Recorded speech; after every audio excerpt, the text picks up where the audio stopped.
Oke ya. Ya, oke. Tapi tiba-tiba para penyidik itu langsung masuk, langsung naik, bahkan langsung masuk kamar tidur.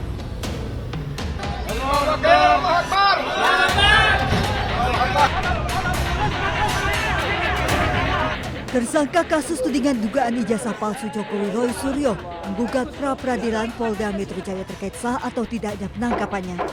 Sidang perdana pra-peradilan Senin pagi membacakan 4 permohonan Roy Suryo, yaitu menguji keabsahan penangkapan, upaya penahanan, penggeledahan serta status pencekalan Roy Suryo.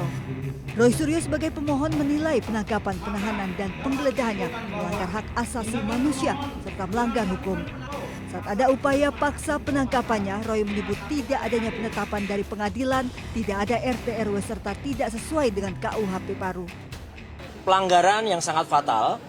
Kalau ada upaya paksa untuk pemanggilan atau bahkan penangkapan paksa itu seharusnya tetap mengikuti aturan yang berlaku ya, atau prosedur. Misalnya apa? Diketahui oleh RT RW setempat. Ini sama sekali nggak ada. Sudah confirm RT RW setempat tidak mengetahui ada peristiwa itu. Dan bahkan saya sudah mengantisipasi andai kata tiba-tiba ada upaya untuk melakukan backdate. Jadi mereka dikirimi surat kemudian ditanggal mundur. Ya, mereka sudah bilang RT RW-nya nggak akan dan tidak akan mau menandatangani backdate-nya. Yang kedua adalah soal satpam, ya. Satpam betul memang satpam diajak, tapi satpam ada 2 satpam yang digelandang ke rumah saya, digelandang. Ya, jadi artinya hanya ditunjuk surat kemudian diajak, dan satpam itu sangat sopan, tidak masuk ke dalam rumah, hanya di luar, dan kemudian mereka lah yang sebenarnya minta izin. Tapi tiba-tiba para penyidik itu langsung masuk, langsung naik, bahkan langsung masuk kamar tidur. Roy Suryo juga akan membuka rekaman video penangkapannya di sidang pra-peradilan. Kami akan minta kepada pihak Pengadilan Negeri Jakarta Selatan untuk memberikan kami fasilitas berupa layar, sehingga video-video yang menggambarkan proses penangkapan, penahanan, terutama penangkapan di rumah kediamannya Mas Roy, itu akhirnya nanti kami buka kepada publik.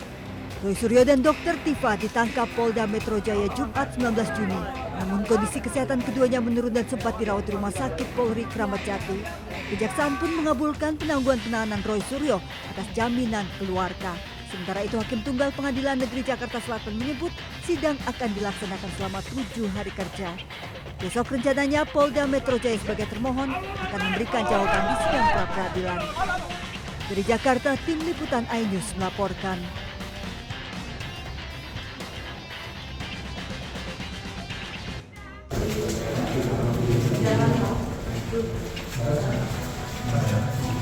Usai gagal bayar kasus hutang piutang dengan seorang wanita bernama Sofia, apartemen milik Dr. Tifa di kawasan Tebet, Jakarta Selatan akhirnya disita jurusita Pengadilan Negeri Jakarta Selatan Senin siang.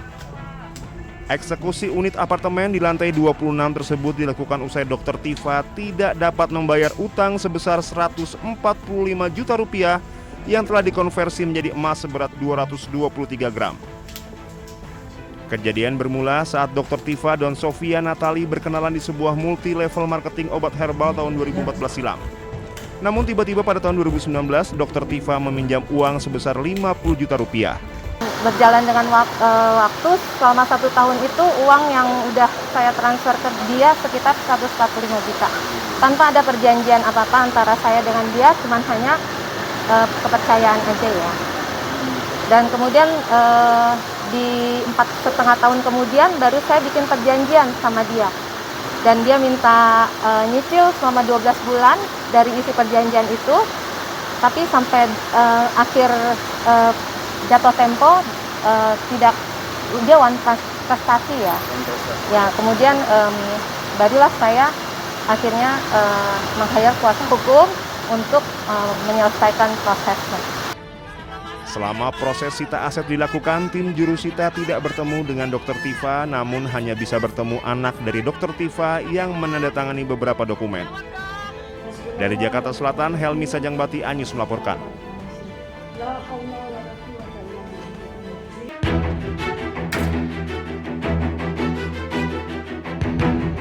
Aksi kejar-kejaran terjadi di kawasan pinggiran sungai Jalan Brigjen Katamso, Gang Nasional, Kota Medan, Sumatera Utara. Tentu saja mengetahui kedatangan petugas, para pengguna narkoba yang tengah asik menghisap sabu langsung kocar kacir kabur. Meski tidak mendapati sejumlah pengguna, namun unit Reskrim Polsek Medan Kota berhasil menangkap target operasinya, yakni Mariska, seorang perempuan yang diduga pengedar di kawasan ini.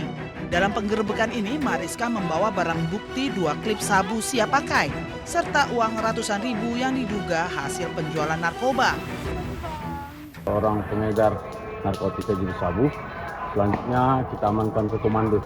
Ada barang bukti hasil transaksinya dengan anggota tadi sudah kita amankan, ada beberapa paket dan begitu juga uang hasil penjualannya sudah kita amankan juga. Ini bongbong juga banyak kita amankan, begitu juga barak-barak tempat para pemakai narkoba sudah kita ada 4 lokasi sudah kita bakar semuanya, kita hanguskan dan kita juga akan melakukan kegiatan ini terus dan Barang bukti serta tersangka kini diboyong ke Mapolsek Medan Kota untuk diproses lebih lanjut. Tersangka kini mendekam di jeruji besi untuk mempertanggungjawabkan perbuatannya.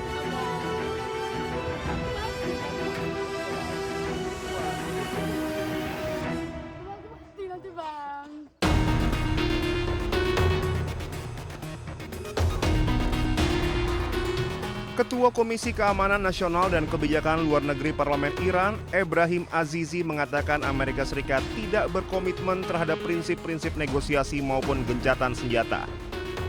Azizi menyampaikan pernyataan tersebut setelah Amerika Serikat melancarkan serangan terhadap fasilitas penyimpanan rudal dan drone serta radar pesisir Iran pada 26 Juni. Serangan itu merupakan respon atas dugaan serangan terhadap sebuah kapal komersial yang melintasi Selat Hormuz hari sebelumnya. Amerika Serikat mengklaim Iran telah meluncurkan 4 drone serang satu arah ke arah kapal-kapal yang melintasi Selat Hormuz dan menuduh Iran telah melanggar gencatan senjata antara kedua negara. بدون شک جمهوری اسلامی برای برخورد قاطع با هر رفتاری که خلاف تفاهمنامه امضا شده صورت بگیره آمادگی داره، با هر رفتاری که بخواد در واقع موجب ناامنی و یا عبور از خطوط قرمز جمهوری اسلامی ایران باشه، آمریکا باید بداند و کشورهایی که میخوان از مسیر تنگه هرمز عبور کنن باید بدانند باید از مسیر اقتدار عبور کنن، از خطوط ترسیم شده ایران عبور کنند. تنگه هرمز امروز در مدیریت هوشمند نیروهای مسلح به ویژه نیروی دریایی سپاه پاسداران انقلاب اسلامی است. هر گونه تخطی از تدابیر، از اقدامات، از دستورات و از اون مسیری که برای این آبراه پیش بینی شده قطعا مورد برخورد قرار میگیره. Perkembangan tersebut terjadi saat Iran dan Amerika Serikat sedang melakukan perundingan merampungkan nota kesepahaman mengenai gencatan senjata yang menghentikan perang yang dilancarkan Amerika Serikat Israel terhadap Iran pada akhir Februari lalu. Perundingan tersebut juga bertujuan mencapai kesepakatan mengenai program nuklir Iran dan pencabutan sanksi terhadap negara tersebut. MOU tersebut mulai berlaku pada 18 Juni setelah ditandatangani secara elektronik oleh Presiden Amerika Serikat Donald Trump dan Presiden Iran Masoud Pezeshkian. Dokumen tersebut memberi waktu 60 hari bagi kedua negara merundingkan kesepakatan final mengenai program nuklir Iran dan pencabutan sanksi Amerika Serikat.